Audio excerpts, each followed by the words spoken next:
When you do not step out to do what you've been called to do, you start envying those who have summoned the courage to chase their dreams. And this is when the enemy comes in with his lies of unworthiness.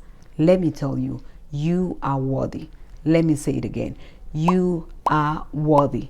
Just stop overthinking.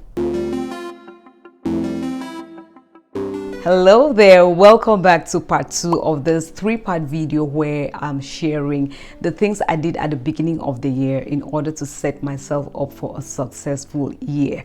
And one of those things was to eliminate overthinking from my life. You see, I would be so uncomfortable around someone who acts without thinking at all, because thinking is a natural process where we analyze, reflect, process information in order to make decisions, solve problems, or just navigate our everyday lives. There are decisions in life that even need a greater amount of thinking, like choosing a life partner, quitting your dream job, relocating to a new country, or maybe getting into a business contract. But when our thoughts begin to hold us hostage, when they become like quicksand, pulling us into a web of worries and doubts, giving room to fears and anxiety, then we are overthinking. When you go into the past and ruminate over sad and embarrassing things you cannot change, or create these crazy imaginations in your mind about things that can go wrong which haven't happened yet, when your thoughts cause you to suffer in the present and stop you from stepping into a future that is a bright one for you, then you are overthinking. I say this as someone who has suffered a great deal from this destructive habit of overthinking. I've missed out on some amazing opportunities because overthinking and overanalyzing led to self-sabotage. Now, before we get into the 5 powerful tools that is helping me to beat overthinking, it's important that you are able to track where your overthinking is coming from. There are 3 things that often lead to overthinking. One of them, over self-consciousness. You're overfixated on your negative opinions about yourself, and you think others do too. God has put a great idea on your mind, but you're paralyzed by the what ifs. What if I'm too old for this? What if this idea is not good enough? What if no one supports me? What if I look stupid and I get laughed at? What if I fail? And what if these people who don't like me have to rejoice over my failure? Brandon Burchard says it's not only fear that's keeping you from starting, it's that you are ashamed to be seen starting small. The truth is that people are more interested in your growth journey than your arrival at the top, because it is your growth journey that inspires and motivates them to get on theirs. Another truth is that people don't care as much as we think that they do. No one wakes up in the morning and the first thing that's on their mind is to look around for somebody to stalk. Yes, there are a few group of people who turn to be the monitoring type, waiting for the least opportunity to ridicule you, laugh at you, or just hate on you for no good reason. But you're going to choose to keep going in the middle of all of that, or go bury your talent until that opportunity is taken and given to the one who has even more. When you realize that the world is way larger than this little circle of people you keep worrying about, you will stop overthinking, step out there to the million others who are waiting for your light to ignite their path. Overclarity is another leading cause of overthinking. Yes, you believe that you've been called to more, you have the passion, you're loaded with talents, so many great ideas and the opportunities to carry out those ideas. But instead of it helping you, it has left you in the state of overanalyzing and overthinking, wondering which path is best for you. Research has shown that when people have too many options, they struggle with decision making. And even after making a choice, they are less satisfied with that choice because they are left wondering if the other choices were better. We also overthink the workload and the time it will take to realize that dream. You begin by worrying about the 2 years it's going to take you to finish that project. And before you know it, you have spent 10 years worrying about the 2 years and you've not even started. That's unwise. Never give up on a dream just because of the time it will take to accomplish it. The time will pass anyway. We might just as well put that passing time to the best possible use. When you don't do what you've been called to do, you begin to envy those who have summoned the courage to chase their dreams. And this is when the enemy comes in with his lies of unworthiness. You are worthy. Let me say it again. You are worthy. Just stop overthinking. Here are 5 practical tips I've found helpful whenever I find myself overthinking, and I'm confident it will help you as well to get out of your head, stop overthinking, and actually get things done this year.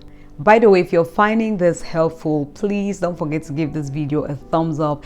And if you're new here, consider joining this community of purpose-driven people by subscribing to the channel.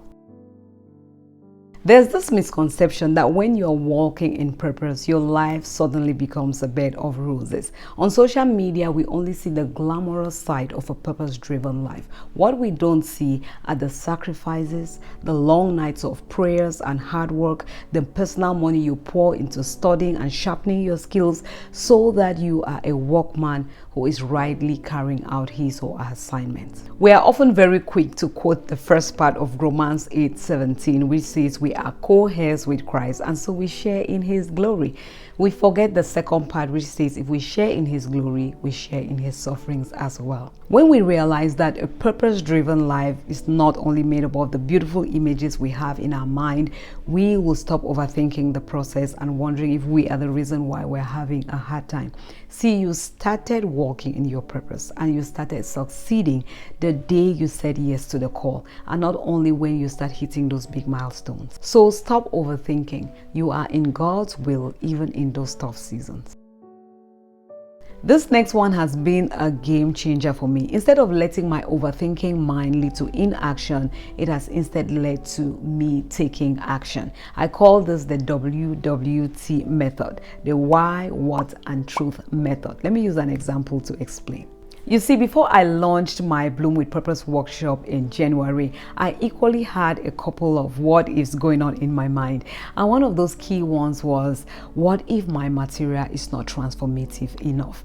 I went to the first W and I asked why. Why am I having this thought? And I objectively looked at it and I saw it came from a place of lack of readiness or preparedness, because I was actually pulling off a little bit of material from a bigger material to put it together for this 3-day workshop, and there were still a few places here and there that needed to be polished. And I went to the second W, what? So what should I do in this scenario? Make time, schedule time, and put in the work and finish it up. And that is exactly what I did. And so a thought that would have paralyzed me, scared me from launching my workshop, actually caused me to get to work and finish things up. But guess what? After finishing up everything and putting my flyers out there, the thought popped up again. And I went again to my W. Why? Why am I having this thought even after preparing? And that is where T comes in, the truth. Because sometimes the thoughts that we have in our minds really have no backing. They are all lies. And you cannot wish such thoughts away. You have to negate those lies with truth. And what was the truth behind this thought, this lie? I was carrying the power of transformation in my hands. I thought it was upon me to cause transformation in the lives of people, and it is not. We are told that transformation happens by the renewing of the mind. And so I went back to the place of prayer and I committed everybody who signed up for that workshop. I said, God, I don't know where they're coming from, but because you have given me the wisdom to put this material together, you will cause a renewal to happen in their minds, which will in turn bring about the transformation that they seek. The moment I did that, the overthinking stopped right there and there. And the beautiful thing is that at the end of the day, all went well. There was really no reason for all the worries I had. Oh, will people register? Oh, they've registered, but will they even attend? Yes, not all 70 attend in one sitting, but people attended on different days depending on their schedules, but they were able to get the material and the videos in replay. And as for the transformation I was worried about, I got a lot of positive feedback. One that comes to mind right now is a young lady who wrote to me with crying emojis after day 1, saying, I can't believe I was unable to answer some of the questions you told us to ask about ourselves. I think I've got a lot of inner work to do. And I was like, yes, God, the good work you've started in this life, bring it to completion. Try this WWT method whenever you are overthinking, and it will work. When you ask your why and there is a good reason for it, go to your what and take action. If there is no good reason for it, if they are just lies or there are things beyond your control, find the truth and negate this lie. This year, let's keep it simple. Simplicity is not you settling for less. It's not you being a mediocre. It's not about dreaming small, moving slower than you should. Dream big, talk big, act big, and act immediately, but keep it simple. John Maxwell says if you keep it simple, it's easier to understand, and you'll be surprised at how easy it is to do what you understand. So be very clear on what you want to do, why you're doing it, and keep the process and methods very simple so that you can stop overthinking, stay focused and motivated, and actually get the job done. While you're on your growth journey this year, give yourself permission to change your mind, permission to pivot, and even permission to make some mistakes. This has been another game changer for me because I have perfectionist tendencies. Let's ensure that in our quest for excellence, we do not let perfection stand in the way, because it will lead to overthinking. Overthinking will lead to procrastination, and procrastination will lead to inaction. Research has shown that those who have a clear plan for what they want to achieve have a higher chance of achieving those goals. But if you are too rigid and complex with your plan, you may not be able to achieve it. So have a plan, but make sure that it's not the reason why you were not able to try something new along the way, or take a necessary detour, or adapt to change. You see, I had to record this video long before today, but I completely lost my voice. The me before would be going crazy worried because I am behind schedule. But what I did was look for plan B. Worry will just keep me stagnant, but plan B will keep me moving. My plan B was to just do more of written posts on my social media in the coming week while I rest my voice and give it time to heal.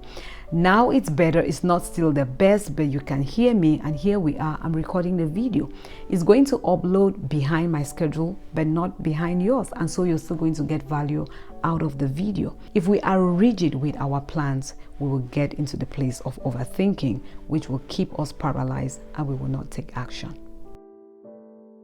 A spiritual tool that will turn your overthinking mind into a peaceful one is surrender. Surrendering to God. There's this song that has been on my heart all week. Is this song that says that all we really need is Jesus. You know, it's very easy in this day and time to want to carry everything on our shoulders, but we were not designed to carry this kind of weight. You know, that's why we are constantly anxious, overwhelmed, and depressed. There's a word I got at the beginning of this month that I'm holding on to, and I want to take it with me throughout this year, is that God is my helper. God is your help. So if right now you are so worried about the many hats that you wear and the limited time and resources that you have to carry out the responsibilities of these different hats that you wear, it's time to surrender to God and just breathe.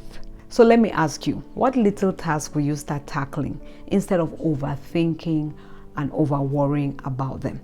You see, the more we put things off, the more we become overwhelmed and anxious about them. Overthinking is the biggest time waster we'll have to watch out for this year. Now, which of these strategies resonated with you the most? Or even better, what are your own strategies that you found helpful? Please share with us in the comment section below. And thank you all so much for watching till the end, and see you in the last part of this short video series. If you missed the first one, click somewhere up here.